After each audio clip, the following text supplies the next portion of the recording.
Nous avons marché au milieu de nos frères, nous avons porté le poids de leurs jours, nous avons souffert en voyant leur colère, nous avons offert simplement ton amour. Simplement ton amour. Seigneur, Seigneur, nous arrivons des quatre coins de l'horizon, nous voilà chez toi. chez toi. Seigneur, Seigneur, nous arrivons des quatre coins de l'horizon, dans ta maison. dans ta maison. Bonjour à vous tous qui cheminez avec nous dans cette démarche qui fait partie intégrante du projet pilote Bâtir une paroisse dynamique et en croissance. Aujourd'hui, j'ai le plaisir d'être accompagnée de Monique Poirier de la communauté chrétienne locale de New Richmond. Bonjour. Je suis également heureuse de vous rejoindre virtuellement pour ce ressourcement qui est rendu possible grâce à la télé communautaire Télévague de Saint-Godefroy. Le sujet traité de ce jour est la paroisse dans le contexte actuel, ceci afin de se rappeler d'où l'on vient pour mieux comprendre où l'on va, suite à d'importants changements socio-culturels durant les dernières décennies. Va plus loin, Va plus loin, va plus loin, va plus loin. même si tu te crois arriver. Va plus loin, Va plus loin, va plus loin. va plus loin. Le Voyage est à peine commencé. et la route est encore longue vers la fraternité et l'horizon de l'amitié. À cela s'ajoutera le témoignage de Mme Réjeanne Goulet de la communauté des Sœurs Saint-Paul de Chartres de Maria. Alors que la paroisse est présentement un sujet de questionnement dans notre diocèse, nous prenons conscience avec encouragement que dans certaines communautés, des visites pastorales se font à domicile et dans les résidences des aînés, que le virtuel est aussi un moyen utilisé pour le partage de la parole, la récitation du chapelet et, occasionnellement, pour des célébrations eucharistiques. Concernant le partage de la parole, nous apprivoisons aussi, tout en douceur, le concept des petites maisonnées. Une autre façon de faire qui se définit comme de petites communautés de foi, de célébration de vie, en dehors du dimanche et du lieu du culte paroissial. Cela semble bien rejoindre certaines personnes dans leur cheminement spirituel d'aujourd'hui, ce qui nous amène à croire que des gens absents de nos églises cheminent aussi spirituellement et auraient nul doute beaucoup de choses à nous apprendre.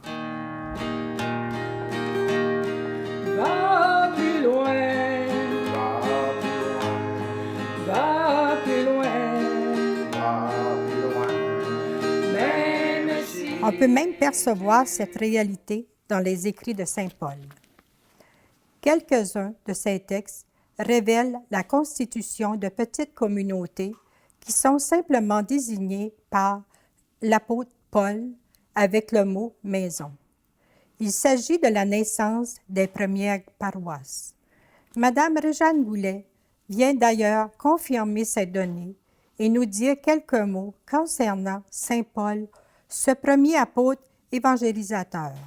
Merci de cette belle opportunité que vous m'offrez pour vous parler de Saint Paul.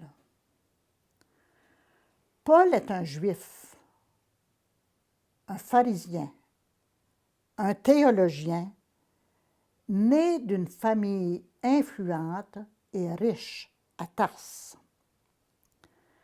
Il a grandi au cœur de différents courants intellectuels, religieux et politiques de son époque.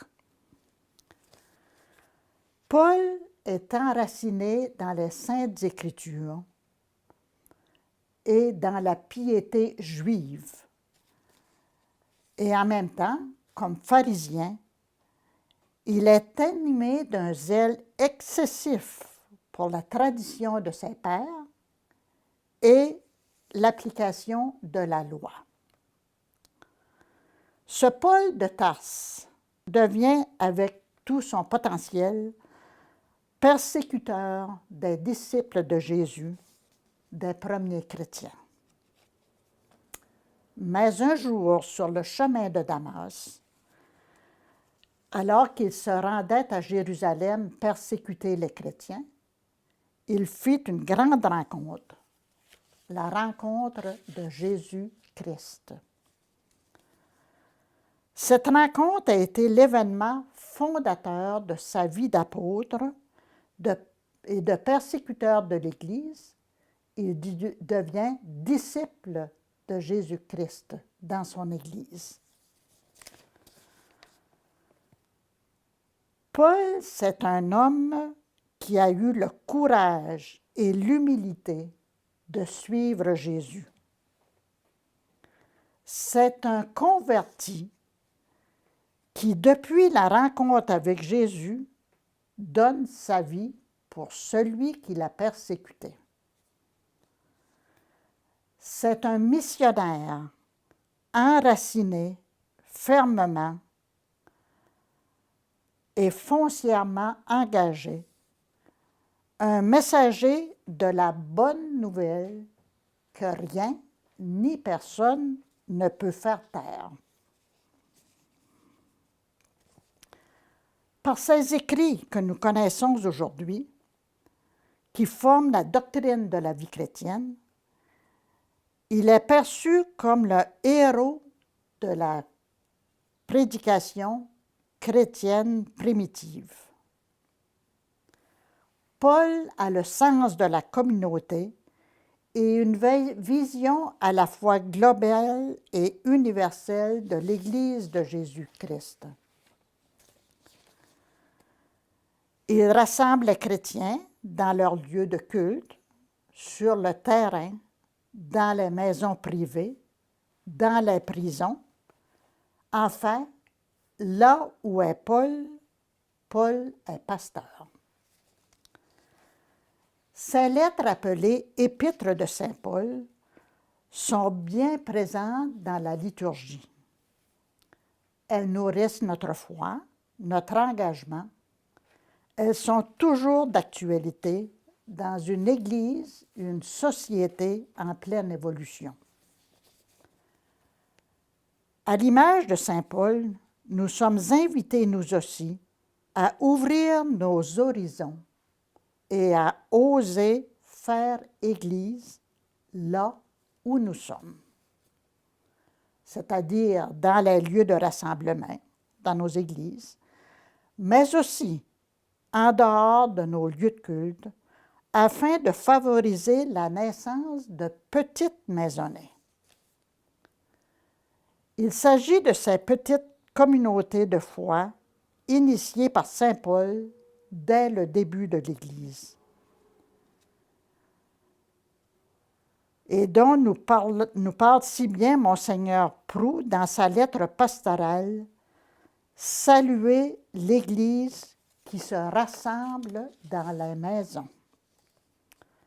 Et le pape François nous dit « L'Église est appelée à sortir d'elle-même, à aller vers les périphéries, celles de l'existence et celles de toute forme de misère et de bonheur. »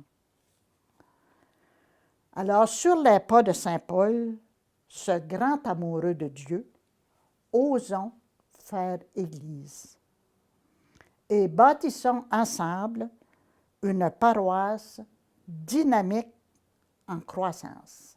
Depuis son apparition à l'époque de Saint Paul, la paroisse répond toujours à une exigence pastorale précise, soit rendre l'Évangile proche du peuple par l'annonce de la foi. La paroisse est visiblement représentée par l'édifice du culte, l'Église, et elle est ainsi le signe de la présence permanente du Seigneur ressuscité au milieu de son peuple. Aujourd'hui, dans chacune de nos communautés chrétiennes locales, est-ce que nous reconnaissons toujours l'Église, ce lieu de culte, comme un signe de la présence permanente du Seigneur ressuscité?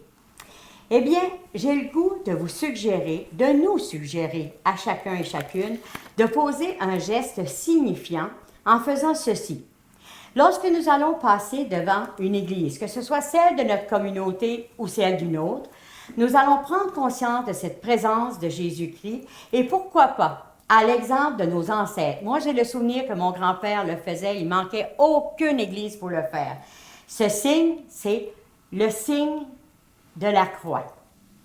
Bien sûr, c'est une invitation que je vous lance, mais si on en faisait l'expérience, au nom de tous, tout le monde qui sont à l'écoute, tout le monde qui est à l'écoute, Monique et moi, nous vous remercions de nous avoir permis de mieux connaître Saint Paul, ce premier apôtre évangélisateur. Merci également à la télé communautaire, Télévague de Saint-Godefroy, qui permet ce ressourcement. Et enfin, Monique, merci pour ta précieuse collaboration.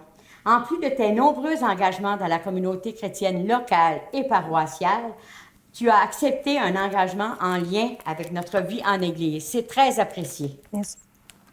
Voilà, ensemble, nous avons pris conscience de l'origine des premières paroisses et de la joie de voir naître de nouvelles façons variées de cheminer spirituellement dans différents milieux.